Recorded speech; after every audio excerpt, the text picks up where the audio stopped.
Assalamualaikum warahmatullahi wabarakatuh. Halo semua, perkenalkan, nama saya Stevia Aprilianti Cahyani dengan NIM 2205121407. Saya dari program studi S1 Sistem Informasi kelas 2022A Universitas Negeri Surabaya.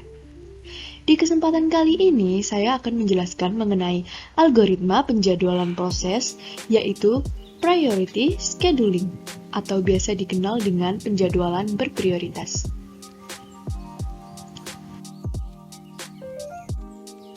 Nah, sebelum membahas mengenai algoritma priority scheduling, maka hendaknya kita mengetahui terlebih dahulu, apa itu penjadwalan proses?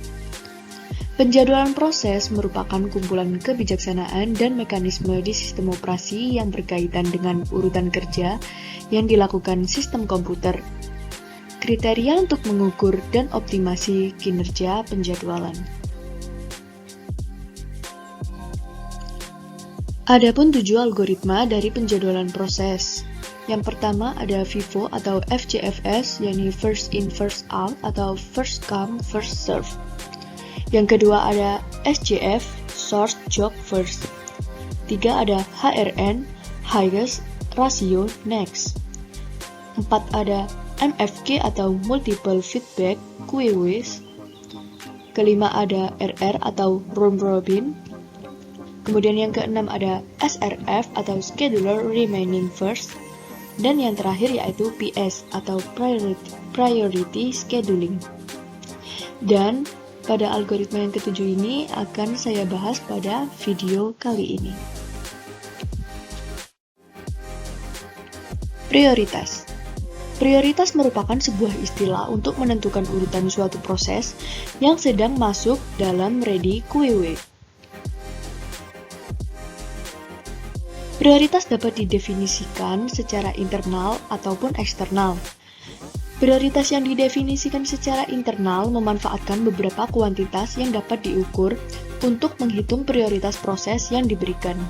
Sebaliknya, prioritas eksternal didefinisikan menggunakan kriteria di luar sistem operasi, yang dapat mencakup pentingnya proses, jenisnya, serta jumlah sumber daya yang digunakan untuk penggunaan komputer, preferensi pengguna, perdagangan, dan faktor-faktor lain seperti politik dan lain-lain.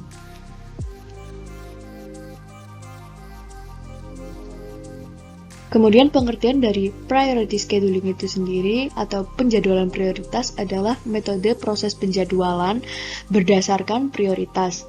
Dalam metode ini, penjadwal memilih tugas untuk bekerja sesuai prioritas yang berbeda dari jenis penjadwalan lainnya. Penjadwalan prioritas melibatkan penugasan prioritas untuk setiap proses, dan proses dengan prioritas yang lebih tinggi dilakukan terlebih dahulu, sedangkan tugas dengan prioritas yang sama dilakukan pada basis FCFS atau FIFO. Untuk prioritas tersebut dapat ditentukan melalui beberapa karakteristik, antara lain time limit, memory requirement, access file, perbandingan antara input-output burst dengan CPU burst, dan yang terakhir yaitu tingkat kepentingan proses. Adapun nilai dari prioritas yaitu statis dan dinamis. Pada prioritas statis, penentuan prioritas proses menggunakan sistem dengan perilaku aplikasi yang teratur dan telah diketahui. Sedangkan pada prioritas dinamis, algoritma dituntun oleh keputusan untuk memenuhi kebijaksanaan tertentu yang menjadi tujuan. Berikut beberapa perbedaan keduanya secara garis besar yang sudah saya masukkan dalam tabel. Pada nilai statis, prioritasnya tidak berubah, sedangkan dinamis dapat berubah. Pada statis mudah diimplementasikan, sedangkan dinamis mekanismenya lebih kompleks. Pada statis tidak tanggap terhadap lingkungan, sedangkan dinamis menanggapi perubahan lingkungan sistem.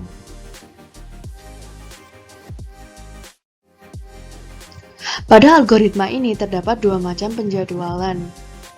Yang pertama yaitu preemptive. Pada priority scheduling preemptive, jika ada suatu proses yang baru datang memiliki prioritas yang lebih tinggi daripada proses yang sedang dijalankan, maka proses yang sedang berjalan tersebut dihentikan, lalu CPU dialihkan untuk proses yang baru datang tersebut. Pada preemptive, apabila terdapat kesamaan dalam priority, maka ditentukan dari FCFS. Prioritas meliputi waktu, memori yang dibutuhkan, banyaknya file yang dibuka, dan perbandingan antara rata-rata input-output burst dengan rata-rata CPU burst. Kemudian yang kedua ada yang non-preemptive. Pada priority scheduling non-preemptive, proses yang baru datang tidak dapat mengganggu proses yang sedang berjalan, akan tetapi hanya diletakkan di depan QW.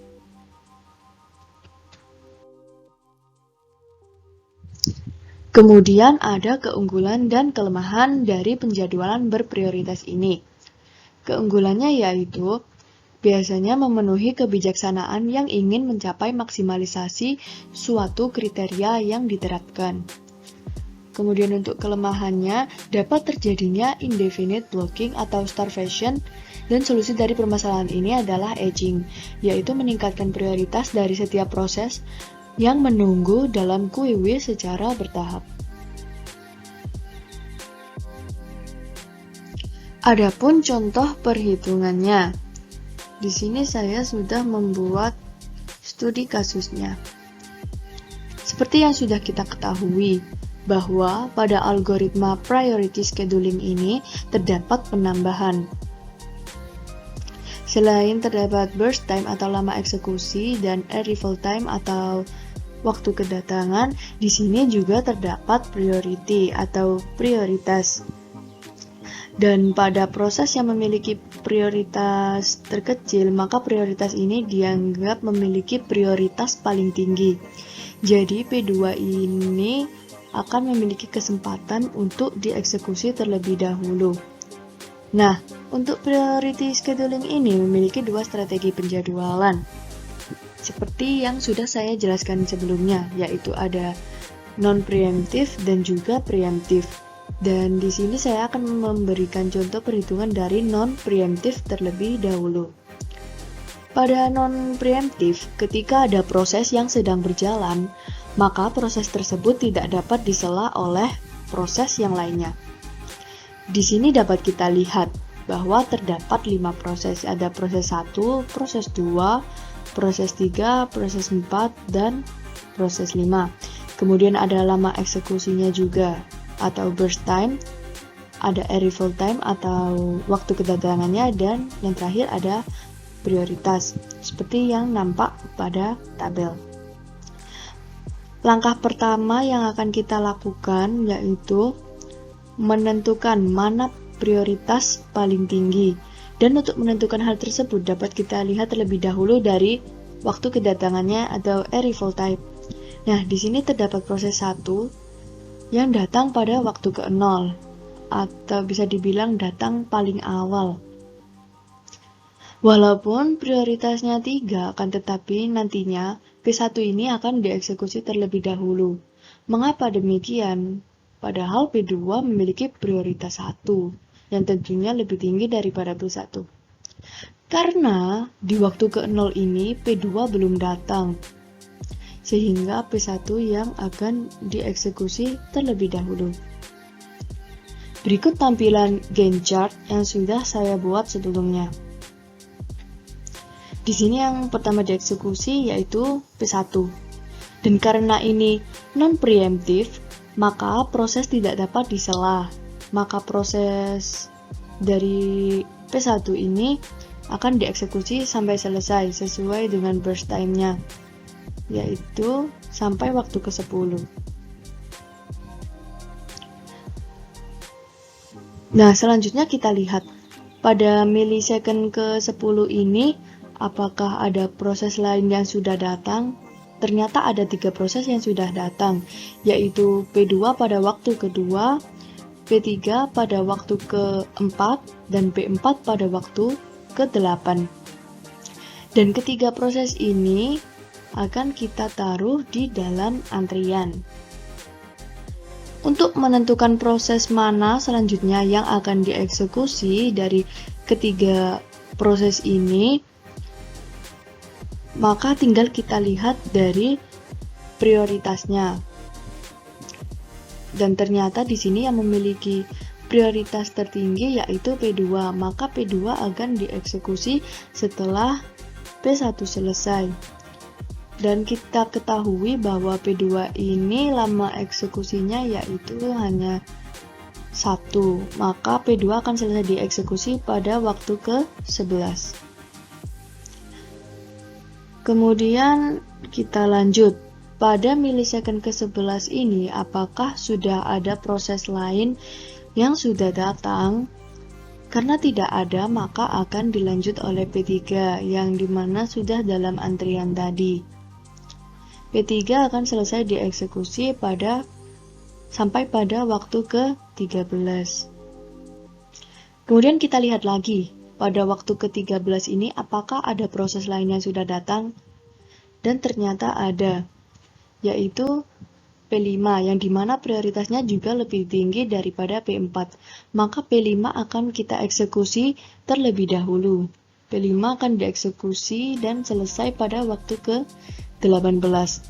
Kemudian yang terakhir tersisa yaitu P4.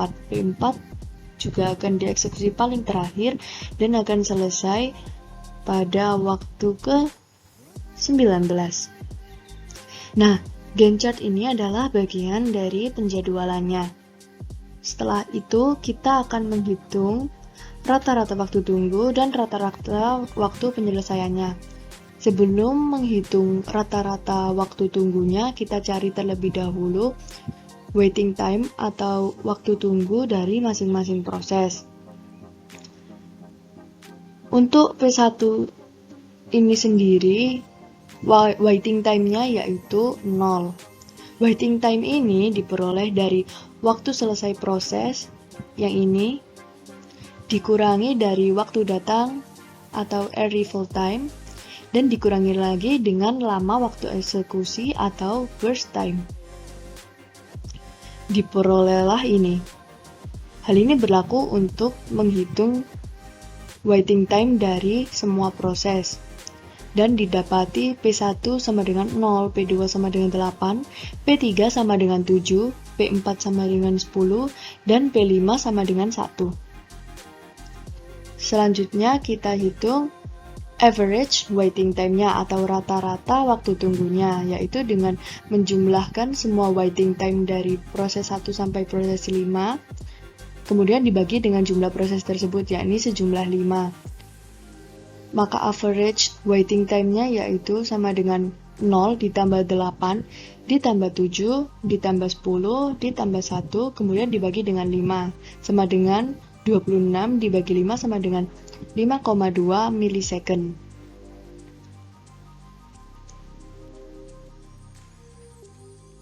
Selanjutnya kita mencari turnaround time-nya atau waktu penyelesaiannya. Hal ini didapat dari waktu tunggu dijumlahkan dengan lama eksekusi. Untuk P1 ini waktu tunggunya yaitu 0. Didapat dari ini. Kemudian ditambah dengan lama eksekusi atau burst time-nya yaitu 10. Maka P1 sama dengan 10, P2 sama dengan 9, P3 sama dengan 9, P4 sama dengan 11, dan P5 sama dengan 6. Setelah ketemu turnaround time-nya, kemudian kita akan menghitung average turnaround time-nya, yaitu dengan menambahkan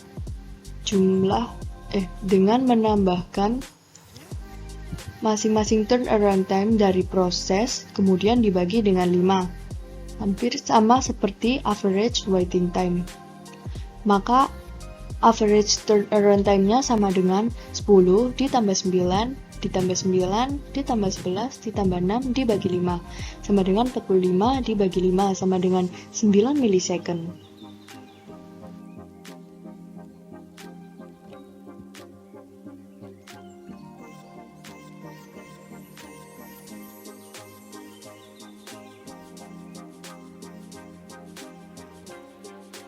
Oke, selanjutnya saya akan memberikan contoh perhitungan dari preemptif. Pada preemptif, ketika ada proses yang sedang berjalan, maka dapat disela dengan proses yang lainnya.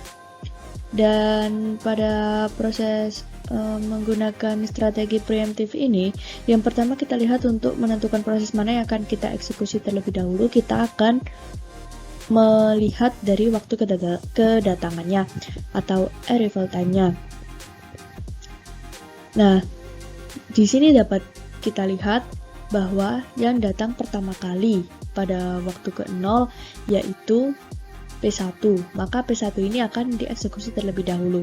Untuk mempermudahnya, saya akan menunjukkan ganchart yang sudah saya buat. Nah, di sini P1 akan dieksekusi terlebih dahulu, dimulai dari waktu ke-0 hingga waktu ke-2 saja. Mengapa P1 ini tidak dieksekusi sampai selesai? Karena pada di waktu kedua ini sudah datang proses lain, yaitu P2. Dan tentu prioritasnya lebih tinggi dibandingkan dengan P1, sehingga P1 ini akan disela prosesnya terlebih dahulu oleh P2 ini. P2 ini akan selesai dieksekusi pada waktu ketiga. Dan untuk sisa dari P1 ini sendiri, yaitu 8, nantinya akan sebelumnya akan ditaruh di dalam antrian dan akan dieksekusi selanjutnya setelah P2. Setelah P2 selesai dieksekusi, maka selanjutnya P1 akan diteruskan prosesnya dan selesai pada waktu ke-11. Kita lihat pada waktu ke-11 ini apakah ada proses lain yang sudah datang. Kita lihat dari tabel. Ternyata ada. Oh ya, sebetulnya tadi pada waktu ke-4 sudah ada proses yang datang, yaitu P3. Akan tetapi P3 ini tidak dieksekusi terlebih dahulu karena meskipun mempunyai prioritas yang sama dengan P1, akan tetapi di sini diberlakukan FIFO atau first in first out, di mana yang datang terlebih dahulu akan dieksekusi terlebih dahulu. Nah, yang akan dieksekusi selanjutnya adalah P3 karena P3 sudah dalam antrean sebelumnya. Kenapa bukan P4 yang dieksekusi? Padahal dua proses tersebut sama-sama dalam proses antrian. Hal ini terjadi karena prioritas dari P4 ini sendiri lebih rendah dibandingkan dengan P3. Oh ya, perlu diketahui juga bahwa P3 ini tidak akan dieksekusi sampai selesai. Karena pada waktu ke-12 ini sudah datang proses lain, yaitu P5. Sehingga nantinya akan disela oleh P5 ini terlebih dahulu. Karena P5 mempunyai prioritas lebih tinggi dibandingkan dengan P3 ini sendiri. Dan P5 akan selesai dieksekusi pada waktu ke-17. Nah, setelah P5 selesai dieksekusi, selanjutnya P3 tadi yang sedang dalam antrean, sisanya akan diteruskan prosesnya setelah P5 ini dan akan selesai pada waktu ke-18. Selanjutnya yang terakhir ada P4 yang akan selesai dieksekusi pada waktu ke-19. Nah, sekarang tinggal mencari waiting time-nya atau waktu tunggunya. Dan untuk waiting time ini sendiri sama seperti sebelumnya, yaitu diperoleh dari waktu selesai eksekusi dalam suatu proses, dikurangi dengan waktu datang atau arrival time-nya, kemudian dikurangi dengan waktu eksekusinya, sehingga diperoleh sebagai berikut: P1 sama dengan 1, P2 sama dengan 0, P3 sama dengan 12, P4 sama dengan 10, dan P5-nya sama dengan 0. Kemudian kita mencari rata-ratanya, yaitu dengan menjumlahkan semua waiting time dari masing-masing proses, kemudian dibagi dengan 5 dan diperoleh 4,6 milisecond. Selanjutnya kita akan mencari turnaround time-nya. Dan untuk turnaround time ini sendiri diperoleh dari waktu tunggu ditambah dengan lama eksekusi sehingga diperoleh sebagai berikut. P1 sama dengan 11, P2 sama dengan 1, P3 sama dengan 14, P4 sama dengan 11, P5 sama dengan 5. Kemudian kita cari rata-ratanya dan ketemu sejumlah 8,4 milisecond. Selanjutnya, contoh implementasi dalam kehidupan sehari-hari. Untuk contoh pertama, seorang siswa SMA mendapatkan beberapa tugas atau PR dari gurunya pada mapel berikut.